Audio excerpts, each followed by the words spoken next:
Good morning again, everybody. Welcome to the Carmel New Church. I'm Pastor Mark. Today we continue our series on forgiveness, practicing forgiveness. And today is the last one, but I hope that you have been challenged by this series. I hope that you have taken up the opportunity to try and take what the Lord is teaching and apply it to our lives. Each one of us has, in our own way, experienced pain or in some way hurt another person, and so we all need forgiveness in some way. And so this is a topic that is for everyone. No one, I think, is excluded from this kind of topic. It's a really important one, and my hope is that you have been challenged. Forgiveness is not easy. It is not a quick fix. You can't just ask the Lord and it is done. It's a process of returning to the Lord over and over again and working on forgiveness. And so my hope is that you have started working on forgiveness within your own life. Now, the goal of forgiveness is ultimately a change, is a reforming and a reshaping of your life that allows the Lord and others to be more present in your own life. So today's topic is really about forgiveness and the resulting transformation. And so we're going to be looking at three things or three good reasons or three signs that you can look for in your own life on how that journey is going. How should this forgiveness affect your life? What are the changes that you should be able to see as you go through this process? And so that's what we're going to be looking at. What are three areas of change that we can expect to see within our own journey? So we're going to be looking at three areas: the heart, the mind, and our life. It's the Trinity of the Lord within each one of us. The Lord is love, He is wisdom, and He is life flowing out from that. And so I thought it was a good model for our own lives. We are in the image and the likeness of God. So let's start off first with the things of our heart. How can working through forgiveness change our heart? What can we look out for? We can look out for the growth of holy fear. Holy fear. This is what the angels have. Holy fear. But you might say, well, what do the angels have to fear? Aren't they safe in the Lord? Aren't they protected by the Lord? Yes, they are. But the fear that they have, holy fear, is the fear of hurting another person, of doing harm to another person. In week 3, Pastor Nathan was talking about the 4 steps of this process and spoke about the double pain that we can cause people. When we hurt somebody, there is that moment of pain in the interaction that we have. That's the one pain. But the other pain is the pain that they have to go through in dealing and overcoming that interaction that we've had with them. And that is the change in our hearts. We don't want to see us hurt another person or for that other person to have to go through extra pain because of us. That is holy fear. And becoming more aware of that, becoming more attuned to not wanting to hurt another person. Another teaching that works into this idea is the golden rule. Do unto others as you would have them do unto you. And so as we grow in holy fear, what we're growing in is empathy. We're able to put ourselves into somebody else's shoes, put them into their place, and to imagine, well, what are they going through? I wonder what their circumstances are. What are the experiences they have had that has led to the place where they are? Right? Empathy. And with empathy then comes compassion. We can feel for them. We can feel what they're going through. We can have compassion. And from that, we can then decide, well, what is the best way for me to help them? What is the thing that they need in order for them to feel more loved, in order for them to find healing, in order for them to find the Lord? So growing in holy fear, a fear of doing harm to others, is part of this process of forgiveness. We come to recognize the harm that we do, and we don't want to do that anymore. I want to read to you from the book Secrets of Heaven, the teachings for the new church, from number 2826. And this describes that holy fear. Holy fear is not so much the fear of the hells and of damnation.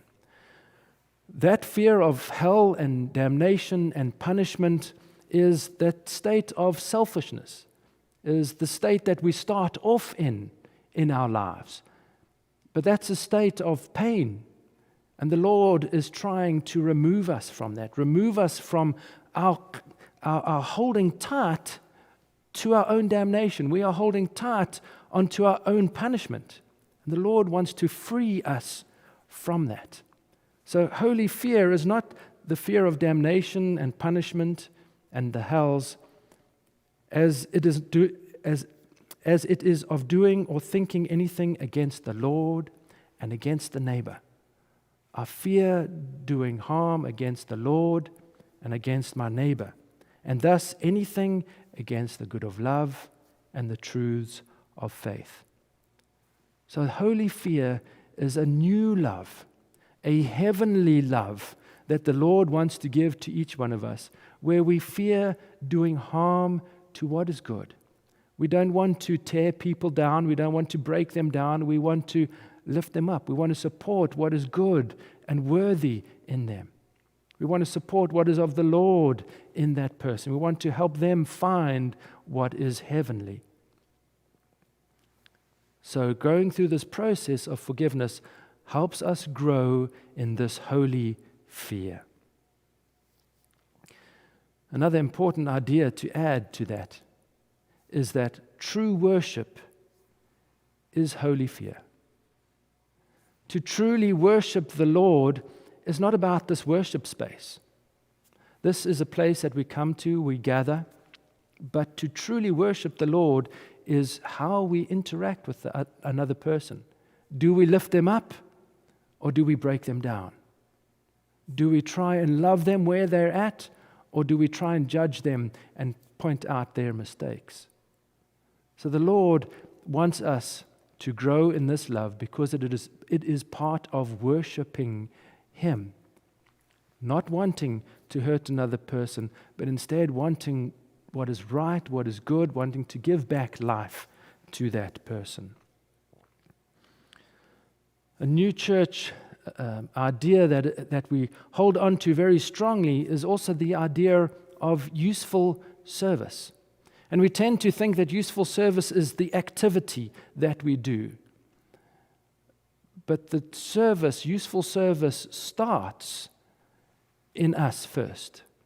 It's the attitude that we bring with us when we approach a useful service. What are we holding within our hearts as we approach this person, as we reaching out to this person? Are we bringing love and holy fear, or are we bringing our wants and our delights in doing what we're doing?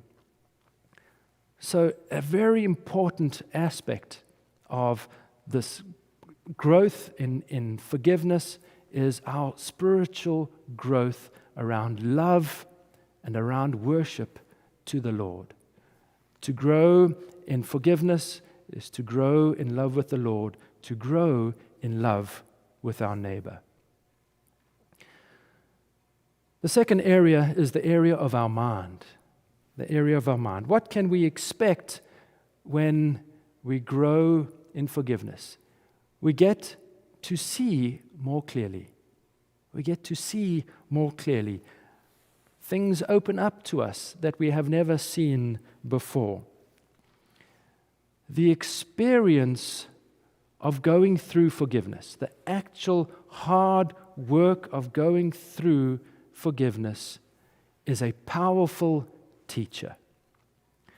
When we are experiencing something, then we truly learn. Before that, we have a knowledge of something. We have memories of what is the truth. But it is only when we're actually going through the experience that we really take into ourselves those ideas and they become a part of us. It is only then that the Lord can really teach us about ourselves and about love for others. I want to read to you from the Teachings for the New Church, from Arcana Celestia or Secrets of Heaven, 3876. When a person is being regenerated or recreated or spiritually transformed, that is, when he becomes the church, he must first know and understand the truths of faith. So that's the memory knowledge. We first need to learn some basic skills, some basic ideas. And secondly, he must will and do it. To will and to do is to intentionally, right? Our intentions come from our heart. So intentionally practice doing what the Lord teaches, right? And it's working inwardly in our heart and mind, intentionally looking at ourselves, intentionally going to those difficult places and walking with the Lord through them, right? So willing them and doing them, being intentional about our spiritual life. We don't grow any other way. The Lord requires our participation for us to be intentional. If we're not being intentional about reading His Word and about applying it to our lives, then we're not going anywhere. And thirdly, he must be affected with it. And when a person is affected with truth, that is, when he perceives delight and blessedness in acting according to the truth, he is in charity or mutual love. And that's an interesting idea. When we first approach forgiveness, our mind is full of fear, of the difficulty, of the struggle that we're going to face. But as we go through that, and as we face those difficulties, and the Lord helps us to deal with them, we come out the other side and enjoy having gone through it. There is a delight on the other side, a delight in knowing that the Lord's truths are powerful, that the Lord can affect a change in my life. And we see that change in the way that we think. We see the guilt that we may have had, we can feel that subside. The anger that we feel, we're able to let go of in our minds. The resentment that we have, it fades in our thinking. And so all the things that our mind was dwelling on that was negative and hurtful, as we go through this process, our mind is able to release them. The Lord releases them, pushes them to the outside of our lives, and instead we receive blessings. We receive the Lord within our minds. We receive the love that is from Him. We can see how what He is teaching leads to a happier and healthier state of life. The truths that we learn through that experience, we then gain confidence in. And I think that's an important one that we recognize. When we are confident in the truths, we become less defensive because we know that they are true. We've experienced that they are true. There is no way that anyone can shake us from that because we have experienced. There is confidence in knowing and having experienced. So there's less defensiveness. We're less defensive about our faith, but we're also less defensive about our own mistakes. We can much more easily open ourselves up to see, yes, I have done wrong, because we know that we can work with the Lord in moving through and fixing those things that we've done wrong. We have confidence that wherever we are wrong, wherever we need some help and care from the Lord, that He will provide it. There is a confidence. We can see our errors, we can see our evils, we can see our blindness. We're less defensive about them and more willing to then follow the Lord through the process. The third area is the area of our life in general. There is the inner life that we experience, and then looking outward to others. I want to read to you from the book Apocalypse Revealed, number 320. Doctrine or teaching about the Word is not perceived without life according to the doctrine. So we've spoken about this, that we've got to experience the Lord's truths in our life. We've got to experience the Lord's teachings in our lives. And the more we experience the Lord's teachings in our lives, the more we understand, the more we truly understand what the Lord is teaching. The reason is that a life according to the doctrine or according to the teachings, which is from the Word, open the spiritual mind. Open our spiritual mind.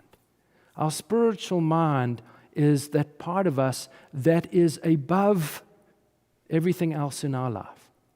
Our spiritual mind is free from time, of space, of people, of place, of this natural world. It is free and able to think in ways that our natural mind is unable to see. And so there is an awakening as we are living those truths to our spiritual mind. We're able to bring spiritual ideas into view and look at our lives from a very different perspective. What becomes important to us when we are thinking from our spiritual mind is we are thinking not about what we are doing, but how we are doing it. We think about what am I bringing within me to the thing that I'm doing. So we come to church every Sunday. It's not about what we do, it's about what are we bringing? How are we doing it? When we're interacting with friends and family, it's not what we do for them, it is how we are doing it. What is that inner life that we are bringing to that interaction with them? If we think about something very simple, like washing the dishes, it's a chore. Nobody likes to stand at the sink and wash the dishes. Now we can choose to focus our minds on ourselves and to think, why me? Why must I do this? Where is everybody else? Why aren't they doing it? Or we can choose to focus our minds on the bigger picture. Lift our minds above where we're at and think more broadly, and to think about the family unit. Well, this is a part that I'm playing, and if I can do this, I am helping everybody else. I am giving somebody else time off. They can relax. They can have some time for themselves. So we get a very different perspective when the Lord's love and life is flowing into our spiritual minds, and we're able to think from our spiritual minds, a different perspective on this, even the simple things in our life. But that perspective then goes out into the rest of our life. If we take that perspective from our spiritual minds and look around at everybody around us, we realize that we're not special. We realize that everybody else is in exactly the same boat. Everybody else is struggling through life. Everybody else has weaknesses just like I have weaknesses. And so we start to see that we are a small part to play in God's design. That we have a part to play in God's design. No better, no worse. We are all just simply on a path with the Lord, and He is leading us in our own unique ways. And so from our spiritual mind, we are more accepting of the variety. It doesn't matter if someone makes different decisions. The Lord is with them. The Lord is leading them. The Lord is with me and leading me on a different path. So we are more easily accepting of the variety that exists. We adapt more easily because it's not about me anymore, it's about others. How can I help others? Where are others at? From the empathy and the compassion, we can have an idea of what others need and how they need it.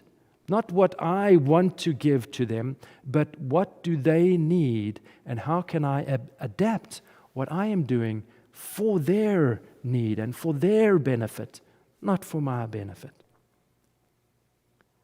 And ultimately, through all of this, through the changes in our heart and being more loving towards others, having holy fear, through our minds becoming more open and thinking more about others instead of just ourselves, thinking about how we do something instead of just doing the task.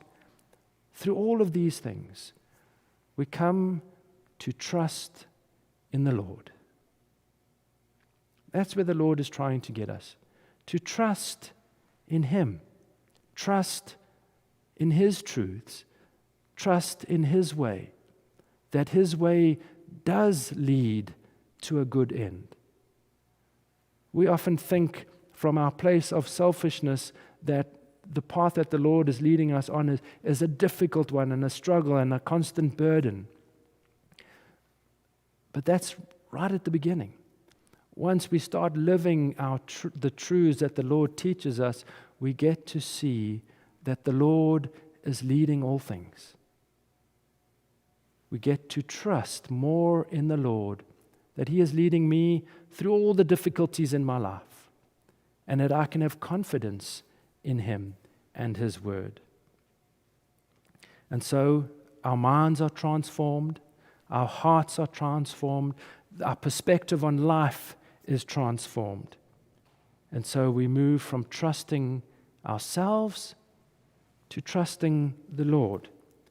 We move from the struggle and the burden of anxiety and fear and anger and frustration and resentment to being set free, to being filled with a new life, to receiving a little bit of heaven into our lives. And so where do we go from here? Now that we've come to the end of the series, where do we go from here? My hope for you is that you continue with this challenge, that you continue with the work that we've been doing. I hope that this is just the beginning of a continued journey. One of the things that we discover as we move through this journey and as we engage with intention into the spiritual work is that the Lord leads us on to the next thing. And He leads us on to the next thing that we need to address in our lives. And so we trust in the Lord and we have this process. And if we return to the Lord through this process over and over and over again, He leads us step by step along our path, along the pathway that leads to heaven. Amen.